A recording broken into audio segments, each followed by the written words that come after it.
அனைவருக்கும் வணக்கம்.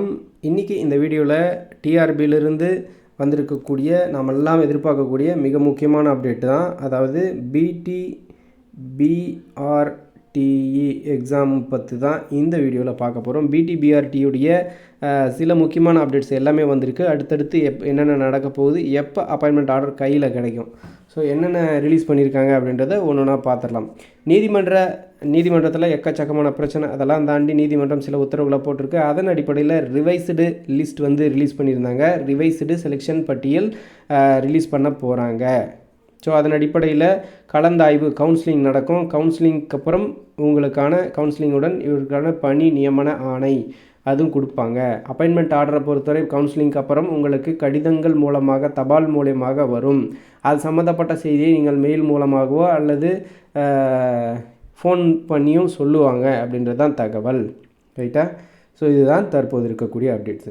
சரிங்க, இந்த மாதிரியான அப்டேட்ஸ் எல்லாம் ஆல்ரெடி சொல்லியிருக்காங்களே, ஆனால் எப்போ நடக்கும் அப்படின்னு மிகப்பெரிய கேள்வி இருக்குது.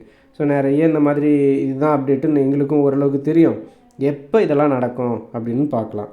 ஃபர்ஸ்ட் ஆஃப் ஆல் பார்த்தீங்க அப்படின்னாக்கா 24/4/2025 இப்போ 24 ஏப்ரல் 24 இந்த பள்ளிக்கல்வித்துறை மீதான மானிய கோரிக்கை நடக்குது.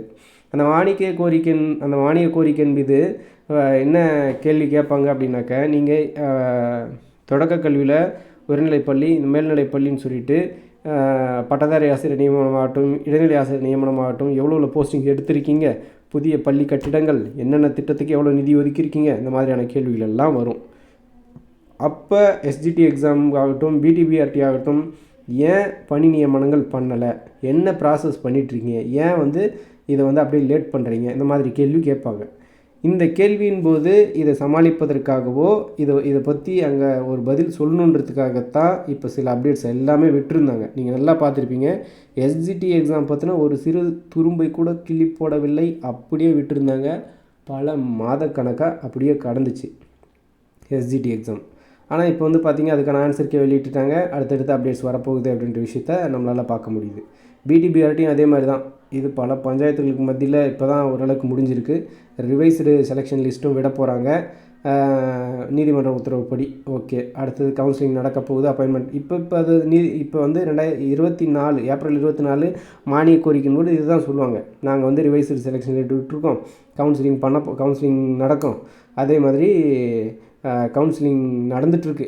கவுன்சிலிங் இப்போ நடந்துகிட்ருக்கு. அடுத்தது பார்த்திங்க அப்படின்னாக்கா அப்பாயின்மெண்ட்ஸ் கொடுத்துருவோம் விரைவில் அப்படின்ற விஷயத்த அங்கே சட்டசபையில் சொல்லுவாங்க. அதுக்கு தான் இவ்வளோ அப்டேட்ஸ் பரபரப்பாக இந்த வேலைகளை செஞ்சிட்ருக்காங்க. ஸோ அதனால் கவுன்சிலிங் பற்றின அப்டேட்ஸ் இந்த வாரத்திலே வந்துடும். ரொம்ப டிலே ஆகாது. லிஸ்ட்டு வெளியிட்டுருவாங்க. கவுன்சிலிங் நடக்கும். இந்த வீக்லேயே நடக்கும். உங்களுக்கான அப்பாயின்மெண்ட்ஸை வாங்கிடலாம். ஸோ இதுதான் இருக்கக்கூடிய மிக மிக முக்கியமான அப்டேட்ஸு. சரி, ஓகே, எல்லாருமே நல்ல விஷயமாகவே இருக்குது, என்னங்க சொல்கிறீங்க, டிஆர்பி பரவாயில்லையே அப்படின்ற மாதிரி நினைக்கலாம். இதில் பார்த்திங்க அப்படின்னாக்கா இந்த லிஸ்ட்டில் பார்த்திங்க அப்படின்னாக்கா இங்கிலீஷுக்கு பார்த்திங்க அப்படின்னா வித்ட்ரா பண்ணிட்டாங்க. ஒரு லிஸ்ட்டு ரிலீஸ் பண்ணாங்க, அதையும் வித்ட்ரா பண்ணிட்டாங்க. இந்த மாதிரி என்ன தான் கரெக்டாக பண்ணாலும் சில குழப்பத்தையும் சில இஷ்யூஸ் தொடர்ந்து பண்ணிட்டு தான் இருக்காங்க டிஆர்பியில். அது எப்போ சரியாக போதோ தெரில. சரி, ஓகே, டிஆர்பியில் இப்போ எஸ்ஜிடி எக்ஸாம் பிடிபிஆர்டிக்கு ஒரு சின்ன விடிவு காலம் வந்திருக்கு அப்படின்னு சொல்லலாம். இந்த ப்ராசஸ் எல்லாம் கம்ப்ளீட் ஆக போகுது. நம்மளால் காத்திருந்தாச்சு. எல்லாத்துக்கும் ஒரு விடை கிடைக்கக்கூடிய நாளாக நேரமாக மாறிட்டுருக்கு அப்படின்றது தான் கூடுதலான உண்மை. நன்றி. மேலும் புதிய அப்டேட் மற்றும் புதிய தகவல்களுடன் அடுத்தடுத்த வீடியோக்களில் சந்திக்கிறேன். நன்றி.